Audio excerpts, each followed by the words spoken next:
In today's video, I'm going to teach you how to enable tagging in Outlook. This simple feature can boost your efficiency by making it easier to draw attention to specific people in your emails and can be accomplished in just a few minutes.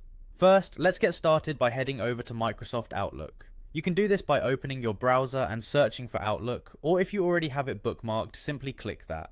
Once you're on the Microsoft Outlook homepage, you're going to want to look towards the top right corner of the screen.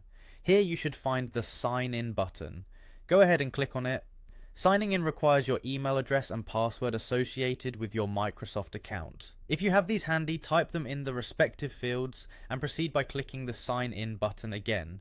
Make sure your credentials are correct to avoid any sign-in issues. Once you're logged in, you should be in your main Outlook dashboard. Next, let's create a new email. Direct your attention to the left side of the screen and locate the New Mail button. This is typically found above your email folders like Inbox and Sent items. Click on the New Mail button to open a fresh email composition window. Now comes the part where we enable the @chat and tagging feature in your email. Simply hold down the Shift key on your keyboard and then press the number 2 key.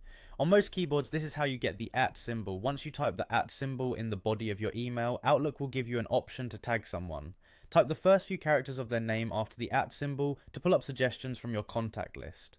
This helps ensure that the person you are trying to tag will be correctly notified. Remember, tagging someone with is a fantastic way to draw their attention directly to important parts of your email, especially when communicating with teams. Just a quick note, ensure that the person you are tagging is a part of your contact list or directory. Otherwise, they may not appear in the suggestions and you may have to input their full email address manually. And that's it, you now know how to efficiently use the tagging feature in Outlook to enhance how you communicate and collaborate via email. Practicing this will make your emails clearer and more readable to your recipients. Be sure to use this feature responsibly and not over-tag, which can clutter emails and lead to notifications being ignored. Thank you for watching, and I hope this video has helped you become more efficient in managing your emails. If you liked what you learned today, don't forget to subscribe for more helpful guides.